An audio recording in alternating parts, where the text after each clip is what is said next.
വിശുദ്ധ ഖുർആൻ എന്താ പഠിപ്പിക്കുന്നത്?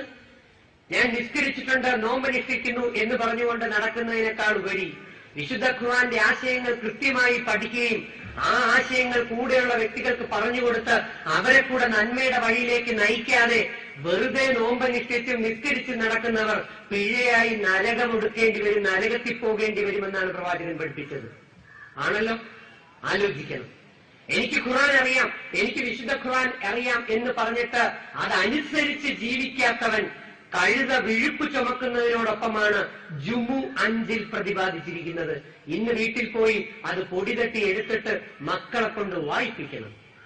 അപ്പൊ നിസ്കരിക്കുകയും നോമ്പനുഷ്ഠിക്കുകയും ചെയ്യുന്നതിനോടൊപ്പം വീട്ടിൽ അമ്പലത്തിൽ പോയി പ്രാർത്ഥിക്കുകയും ചർച്ചയിൽ പോവുകയും നിസ്കരിക്കുകയും ചെയ്യുന്ന സഹോദരങ്ങളോടുള്ള അപേക്ഷ ഇതാണ്: 24 മണിക്കൂറിൽ 23 മണിക്കൂറും നീ റിയാലിറ്റി ഷോ കാണുകയോ മൊബൈൽ വിളിക്കുകയോ സിനിമ കാണുകയോ കറങ്ങുകയോ പഠിക്കുകയോ എന്തോ ചെയ്തോളൂ. പക്ഷേ ലൈംഗികതയെ അതിജീവിക്കാൻ, സദാചാര ബോധം മക്കളിലും വ്യക്തികളിലും വളരാൻ പട്ടാളം വിചാരിച്ചാൽ നടക്കൂ? ഇല്ല. ഈ സ്കൂളിലെ 2 പെൺകുട്ടികൾ വേറെ 2 പയ്യന്മാരോടൊപ്പം ഒളിച്ചോടിയത് കൊണ്ട് ഇവിടുത്തെ പ്രിൻസിപ്പലിനെ പീഡിപ്പിച്ചിട്ട് എന്താ കാര്യം? സാർ എന്ത് തെറ്റ് ചെയ്തു? ഈ കായംകുളം മുനിസിപ്പാലിറ്റി ഏരിയയിൽ നിന്ന് 2 പെൺകുട്ടികൾ ആത്മഹത്യ ചെയ്യുകയോ ഏതെങ്കിലും ഒരുത്തൻ എവിടെയെങ്കിലും പീഡിപ്പിക്കുകയോ ചെയ്താൽ മുനിസിപ്പൽ ചെയർപേഴ്സൺ എന്ത് തെറ്റ് ചെയ്തു?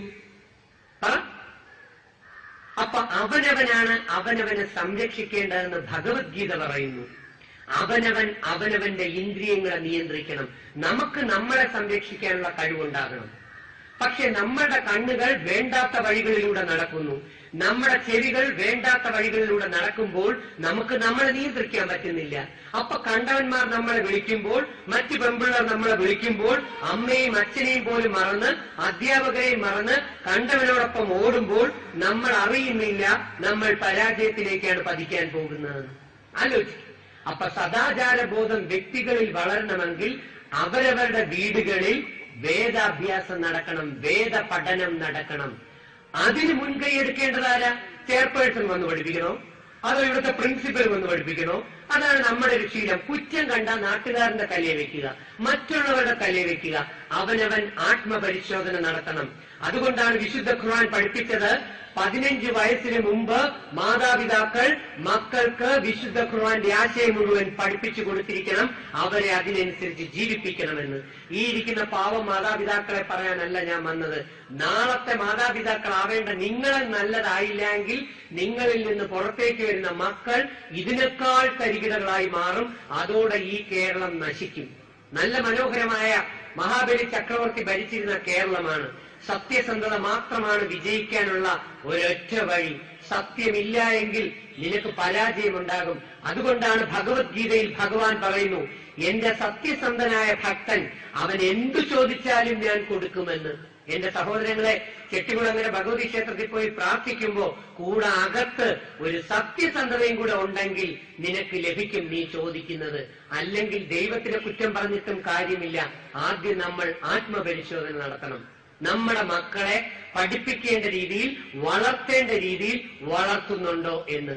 അതുകൊണ്ടാണ് പ്രവാചകൻ പഠിപ്പിച്ചത്, വിശുദ്ധ ഖുർആൻ പഠിപ്പിക്കുന്നത് മാതൃത്വം ദിവ്യമാണ്.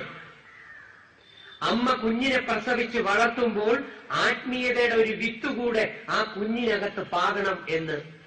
6 മാസം 4 മാസം പ്രായമുള്ള തൊട്ടിൽ കിടക്കുന്ന കുഞ്ഞിന് കിലുക്കും ബലൂണും കൊടുത്ത് കളിപ്പിക്കുന്നതിന് പകരം അച്ഛനായ വാപ്പയും കുട്ടിവാപ്പയും വലിയ വാപ്പയും കൂടെ കൊച്ചിനെ സ്നേഹിക്കുന്നത് ഇടത് കൈയിലും വലത് കൈയിലും റേഡിയേഷൻ അടിക്കുന്ന മൊബൈൽ ഫോണുകൾ കൊടുത്തുകൊണ്ടാണ്. മക്കൾ ഇത് വെച്ച് കളിക്കട്ടെ എന്നാണ്. കുഴപ്പമില്ല എന്ന് ഞാൻ പറയില്ല. ആ റേഡിയേഷൻ അടിച്ച് നിന്റെ കുട്ടിക്ക് മെനിഞ്ഞാന്നത്തെ മാതൃഭൂമി പത്രം എടുത്താൽ നോക്കാം. കഴിഞ്ഞ 6 വർഷം കൊണ്ട് ഞാൻ കേരളത്തിൽ പറഞ്ഞുകൊണ്ട് നടക്കുന്നു, മൊബൈൽ ഫോണുകൾ ചെവിയുടെ കേൾവിശക്തി കുറപ്പിക്കും, കണ്ണിന്റെ കാഴ്ച കുറപ്പിക്കും, ബ്രെയിൻ ഡാമേജ് ഉണ്ടാക്കും, ഭ്രാന്ത് വരുത്തും, ക്ഷമ ഇല്ലാതാക്കും, അസ്വസ്ഥത ഉണ്ടാക്കും എന്നെല്ലാം കേരള സയൻസ് കോൺഗ്രസിൽ പേപ്പർ പ്രസന്റ് ചെയ്തിട്ടുണ്ട്. പഠിച്ചാൽ മതി, വായിച്ചാൽ മതി. സോ കയ്യിലിരിക്കുന്ന മൊബൈൽ ഫോൺ കഴിഞ്ഞ മാസങ്ങളിൽ ദൈവത്തിന്റെ അനുഗ്രഹത്തോടെ എനിക്ക് സ്വിറ്റ്സർലൻഡിലും ജർമ്മനിയിലും ഇറ്റലിയും ലണ്ടനും ഒക്കെ പര്യടനം നടത്താൻ കഴിഞ്ഞു. ഞാനൊന്ന് ശ്രമിച്ചു, 100 പിള്ളേരെ കാണാൻ ശ്രമിച്ചു. 95 യൂറോപ്യൻ കുട്ടികളുടെ കയ്യിലും മൊബൈൽ ഫോൺ ഇല്ല. പോയി അന്വേഷിച്ചു നോക്കിക്കൊള്ളൂ.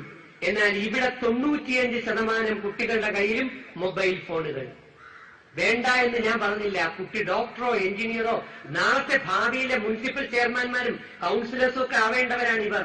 ഇവർ കള്ളത്തിന് ആണ് പറയുന്നത്, സത്യസന്ധത ഇല്ലെങ്കിൽ ഇവരെ എങ്ങനെ നാട്ടുകാർ വിജയിപ്പിക്കും? ആലോചിക്കും. കേരളത്തിൽ ഒരു സ്ത്രീക്കും അന്യായമായി പീഡനങ്ങൾ ഉണ്ടാകുന്നില്ല. എല്ലാ പുരുഷന്മാരും പീഡിപ്പിച്ചുകൊണ്ട് നടക്കുന്നവരൊന്നും അല്ല. എവിടെയെങ്കിലും പീഡനം നടത്തുന്നുണ്ടെങ്കിൽ ആ ആണുങ്ങളെ പരിശോധിച്ചാൽ 99.9% മദ്യലഹരിയിലും ബോധം കയ്യിലില്ലായിരുന്ന അവസരത്തിലാണ്. ഒരമ്മയും മോശപ്പെട്ട കുട്ടിയെ പ്രസവിക്കുന്നു എന്ന് ഞാൻ വിശ്വസിക്കുന്നില്ല. നല്ല മക്കളാണ് ഈ ഇരിക്കുന്നവരെല്ലാം. പക്ഷെ അകത്ത് നന്മയുണ്ടോ ഇല്ലേ എന്ന് നോക്കണം. അകത്ത് നന്മയില്ലാത്തിടത്തോളം കാലം ദൈവം നിങ്ങളെ അനുഗ്രഹിക്കില്ല മക്കളെ. നിങ്ങളിൽ പലരും മൊബൈൽ ഉപയോഗിക്കുന്നവരാണെന്ന് അറിയാം. എന്റെ ഒരു ചോദ്യം, ഒറ്റ ചോദ്യം, സത്യമായി തല പോയാലും സത്യമേ പറയാവൂ. ഇന്ന് സത്യം പറഞ്ഞാൽ ഇന്ന് തന്നെ നീ വിജയിച്ചു തുടങ്ങും. അതുകൊണ്ടാണ് ബൈബിൾ പഠിപ്പിച്ചത്, നീ ഇന്ന് മാനസാന്തരപ്പെടുന്നില്ല എങ്കിൽ, നീ ഇന്ന് ഈ കുഞ്ഞിനെ പോലെ ആകുന്നില്ല എങ്കിൽ നിനക്കൊരിക്കലും സ്വർഗം ലഭിക്കില്ല എന്ന്. അപ്പൊ ഒന്നാമത്തെ സ്വർഗം മനസ്സും, രണ്ടാമത്തെ സ്വർഗം നിന്റെ കുടുംബവുമാണെങ്കിൽ മൂന്നാമത്തെ സ്വർഗമാണ് അത്യുന്നതങ്ങളിൽ ഇരിക്കുന്നത്. അവിടെ ഈ ശരീരവുമായി പോവില്ല.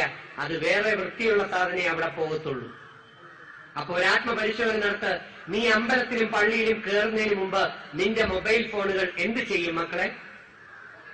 സ്വിച്ച് ഓഫ് ചെയ്യും, അല്ലെങ്കിൽ സൈലന്റിൽ ഇടും. വളരെ എനിക്ക് സന്തോഷം. സത്യമായി തന്നെ പറഞ്ഞേ, നിങ്ങൾക്കറിയാം ഇന്ന് കേരളത്തിൽ 5ാം ക്ലാസ് മുതലുള്ള ആൺകുട്ടികൾ പല സ്ഥലങ്ങളിലും മൊബൈൽ ഫോണുകളിൽ ബ്ലൂ ഫിലിമുകൾ കാണുന്നുവെന്നും മോശപ്പെട്ട പ്രവർത്തനങ്ങളിൽ ഉള്ളതുമായിട്ട് നിങ്ങൾ കേട്ടിട്ടുണ്ട്, അറിഞ്ഞിട്ടുണ്ട്. Say yes or no? സത്യമായി യെസ്. ഇനിയാണ് എന്റെ ചോദ്യം. നിന്റെ മൊബൈൽ ഫോണിനകത്ത് ബ്ലൂ ഫിലിം പോലെയുള്ള വൃത്തികെട്ട അശ്ലീലമായ പടങ്ങളും പിക്ചറുകളും വെച്ചുകൊണ്ട് നീ പള്ളിയിൽ നിസ്കരിക്കാനായി സ്വിച്ച് ഓഫ് ചെയ്തിട്ടും അമ്പലത്തിൽ പ്രാർത്ഥിക്കാനായി സൈലന്റിലിട്ട് കയറിയാൽ ആ പടച്ചോൻ ദൈവം സ്രഷ്ടാവ് നിന്നെ സ്പർശിക്കുമോ ഇല്ലയോ എന്ന് നീ ഒന്ന് നിന്റെ ആത്മാവിനോട് പരിശോധിച്ചു നോക്ക്, ഒന്ന് ചോദിച്ചു നോക്ക്. ഇത് തന്നെയാണ് രണ്ടാമത്തെ പരാജയം. നമ്മൾ ദൈവങ്ങളെ പറ്റിക്കാനായി ശ്രമിക്കുന്നു. അപ്പൊ മക്കൾക്ക് മൊബൈൽ ഫോൺ വാങ്ങിച്ചു കൊടുക്കുമ്പോൾ ശ്രദ്ധിക്കണം, അത് ശ്രദ്ധാപൂർവം ഉപയോഗിക്കുന്നുണ്ടോ ഇല്ലയോ എന്ന്. മൊബൈൽ വേണ്ട എന്ന് ഞാൻ പറയില്ല, ഒരിക്കലും പറയില്ല. ഈ ഇരിക്കുന്ന മക്കളെ ഞാൻ സുന്ദരികളെ, സുന്ദരന്മാരെ എന്ന് വിളിച്ചു. എനിക്കിന്ന് 10 ലക്ഷത്തിലധികം സഹോദരങ്ങൾ കേരളത്തിലുണ്ട്. ഒരു സത്യം ഞാൻ വീണ്ടും പറയാൻ ശ്രമിക്കുന്നു. നിങ്ങൾക്ക് എന്നോട് ദേഷ്യം തോന്നിയാലും ഈ 10 ലക്ഷം കുട്ടികളിൽ ഈ കേരളത്തിൽ ഏറെ നല്ല കുട്ടികളും ആൺകുട്ടികളായിട്ടാണ് എനിക്ക് മനസ്സിലാക്കാൻ കഴിഞ്ഞിട്ടുള്ളത്. ആൺകുട്ടികളാണ് ഇന്ന് കേരളത്തിൽ ഏറെ നല്ലത് പെൺകുട്ടികളെക്കാൾ. അതാണ് സത്യം. നീ ഒന്ന് ആലോചിച്ചേ, ഈ ഇരിക്കുന്ന പെൺകുട്ടികളായ നിങ്ങൾ പെൺകുട്ടികളാണോ എന്ന് പോലും എനിക്ക് സംശയമുണ്ട്. കാരണം ഒരു പെൺകുട്ടി അവളുടെ അമ്മയുടെ മാനസിക വികാരം അറിയും. അമ്മയുടെ പ്രസവത്തിന്റെ വേദന കുറെയെങ്കിലും അവൾ മനസ്സിലാക്കും. ആൺപിള്ളേരാണ് അമ്മയെ കുറെ മനസ്സിലാക്കാത്തതെങ്കിലും തിരിച്ചറിവ് വന്നാൽ ആൺകുട്ടികൾ അമ്മയെ മരിച്ച് സ്നേഹിക്കും. പക്ഷെ നീ പെണ്ണാണെങ്കിൽ നിന്റെ പെറ്റമ്മയുടെ വേദന, ആ അമ്മയുടെ മനസ്സ്, ആ അമ്മയുടെ ഹൃദയം, അമ്മ വഴക്ക് പറഞ്ഞത് കൊണ്ടാണ് ഞാൻ അവനോടൊപ്പം ഒളിച്ചോടിയത്. ഇനി നിന്റെ അമ്മ നിന്നോടല്ലാതെ പിന്നെ അയൽവക്കത്തെ നാട്ടുകാരോട് വഴക്ക് പറയാൻ പോകും. നീ ഇന്ന് നിന്റെ വീട്ടിൽ പോയി എന്തിനാ വിട്ടിച്ചിരിച്ചിരിക്കുന്നേ? നിന്റെ അമ്മയെടുത്ത് നീ ഇന്ന് വീട്ടിൽ ചെന്നിട്ട് ഒന്ന് മാപ്പ് അപേക്ഷിച്ചിട്ട് അമ്മയോട് പറഞ്ഞേ എന്നെ 2 തല്ലാൻ. ആ അമ്മ പിന്നെ ചെയ്യില്ല. കാരണം നിന്റെ അമ്മയുടെ പ്രതീക്ഷയാണ് നീ, നിന്റെ അച്ഛന്റെ പ്രതീക്ഷയാണ് നീ. അവർക്ക് നിന്നിൽ മാത്രമേ പ്രതീക്ഷിക്കാനുള്ളൂ. പക്ഷെ നീ നിന്റെ അമ്മയെ കണ്ടിട്ടില്ല. ഈ കണ്ണുകൊണ്ടല്ല, അകത്ത് ദൈവം ഒരു കണ്ണ് തന്നിട്ടുണ്ട്. ആ കണ്ണുകൊണ്ട് ഓരോരുത്തരും അവരവരുടെ സ്വന്തം അമ്മയൊന്ന് ഓർത്തു നോക്കിക്കേ. നിന്റെ വീട്ടിൽ ഇപ്പൊ ആലോചിച്ചുകൊണ്ടിരിക്കുന്ന എന്റെ മോള് നാളെ MBBS ആവും, നാളെ ഡോക്ടർ ആവും, നാളെ IAS ആവും, നാളെ IPS ആവും എന്ന് ചിന്തിച്ചുകൊണ്ട് നിങ്ങളെ ഓർത്ത് നിങ്ങളുടെ വീട്ടിൽ സ്വപ്നം കണ്ടുകൊണ്ടിരിക്കുന്ന അമ്മ, അല്ലെങ്കിൽ ദേ ആ ഓട്ടോ ഓടിച്ചിട്ട് ഓട്ടോ കൂലിപ്പണിയും ചെയ്ത് കഷ്ടപ്പെട്ട് ഇരുട്ട വെളുത്ത തട്ടുകടയിൽ നടത്തി നിന്നെ കുടുംബം പുലർത്താൻ ശ്രമിക്കുന്ന ആ അച്ഛൻ തട്ടുകടയിൽ ദോശയടിക്കുമ്പോഴും എന്റെ മോൻ നാളെ എനിക്ക് ആശ്വാസമാകുമെന്ന് വിചാരിച്ചുകൊണ്ടിരിക്കുന്ന ആ പാവം അച്ഛനെ നീ പറ്റിക്കുമ്പോ നീ അറിയുന്നില്ല നിന്നെ പറ്റിക്കാൻ അകത്തുനിന്ന് വരുന്നുണ്ടെന്ന് നിന്റെ ഉള്ളിൽ നിന്ന്. നിങ്ങൾ സുന്ദരികളും സുന്ദരന്മാരും ആണോ അല്ലയോ എന്ന് ഒരു ആത്മപരിശോധന നടത്തണം മക്കളെ. നീ രാവിലെ ആഹാരം കഴിക്കുന്നു, ഉച്ചയ്ക്ക് ആഹാരം കഴിക്കുന്നു, രാത്രി ആഹാരം കഴിക്കുന്നു.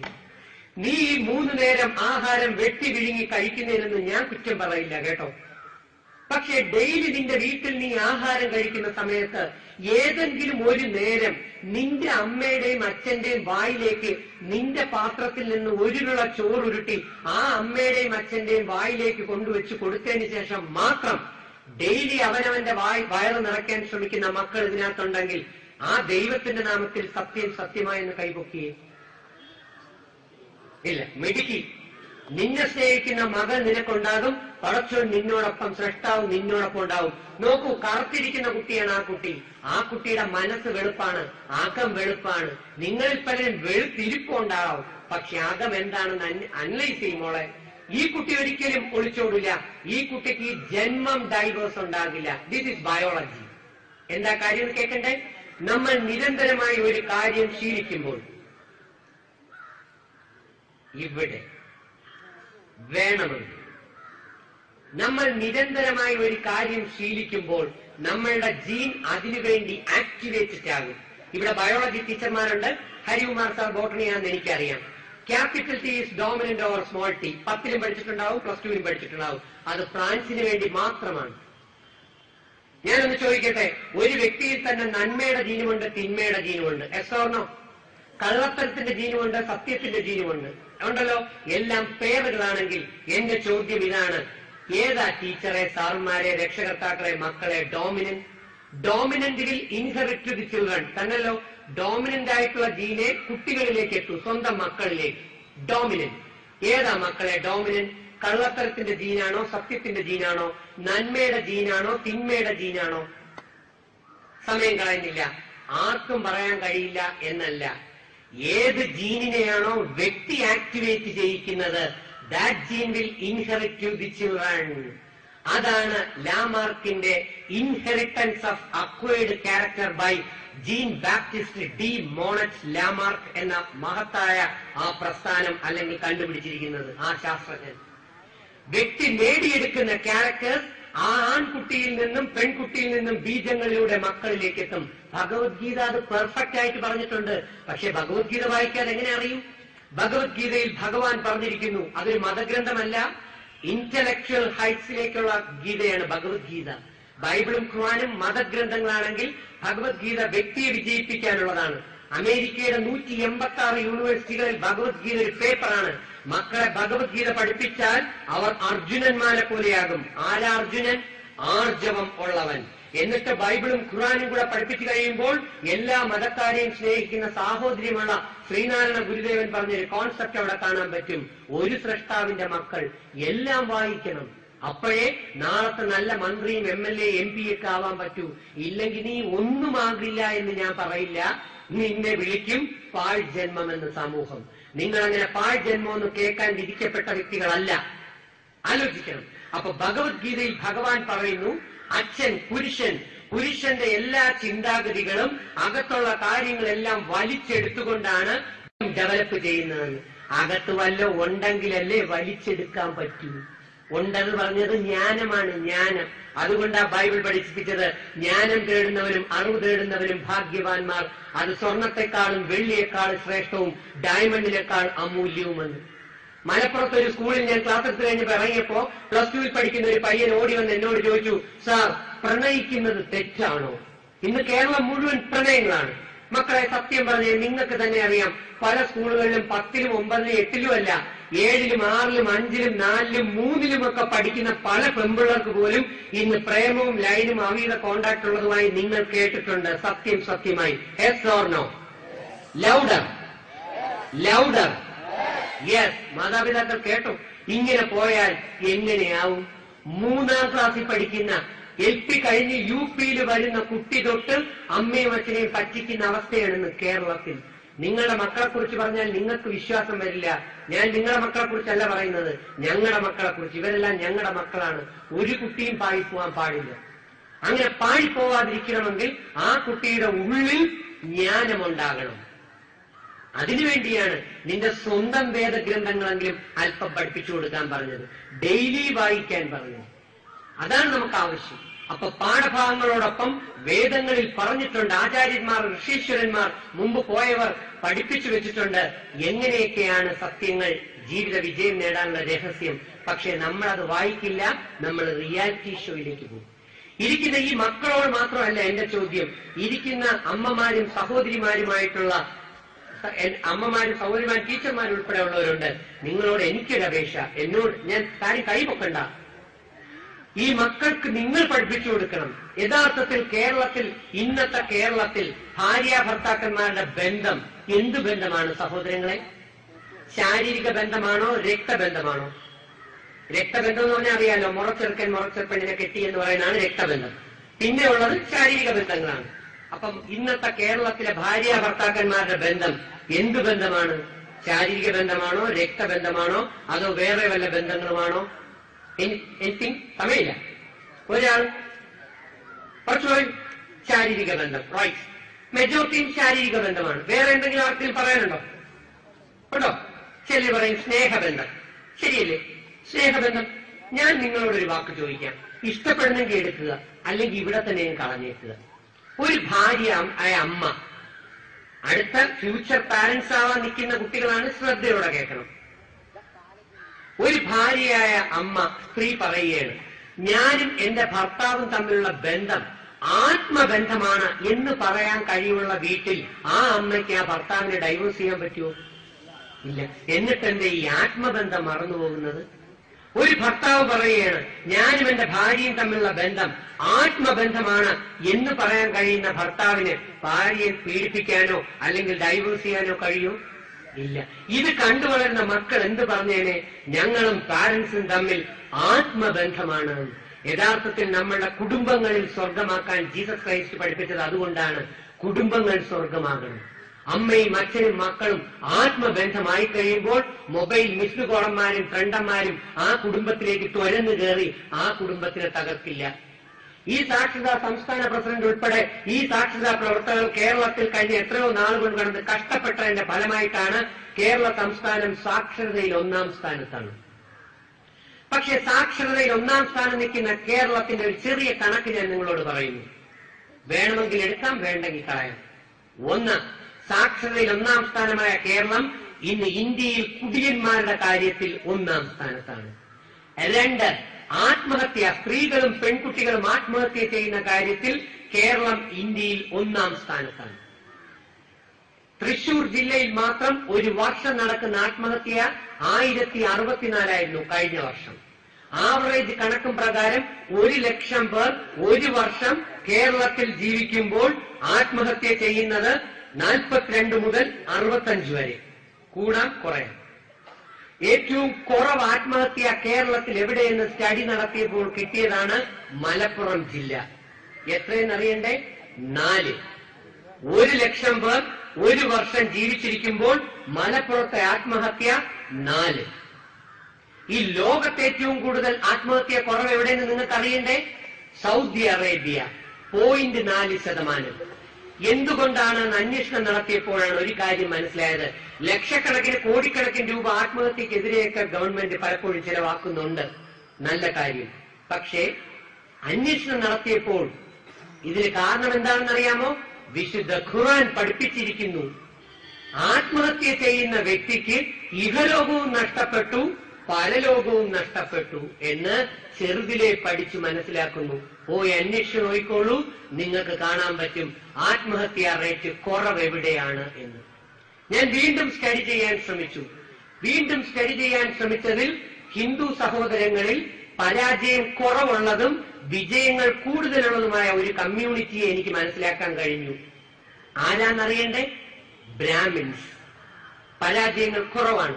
എന്തുകൊണ്ടെന്ന് ഞാൻ സ്റ്റഡി ചെയ്തപ്പോൾ എനിക്ക് മനസ്സിലാക്കാൻ കഴിഞ്ഞതാണ്, ആ വീടുകളിൽ മക്കൾ മാതാപിതാക്കളെ ദൈവത്തിനെ പോലെ കാണുന്നു. അവിടെ കള്ളം കുറവാണ്, സത്യം കൂടുതലാണ്. അവർക്ക് എല്ലാ ഐശ്വര്യങ്ങളും പടച്ചവൻ കൊടുക്കുന്നു, സ്രഷ്ടാവ് കൊടുക്കുന്നു. സത്യം മാത്രമാണ് നമ്മുടെ വിജയത്തിന്റെ അടിത്തറ.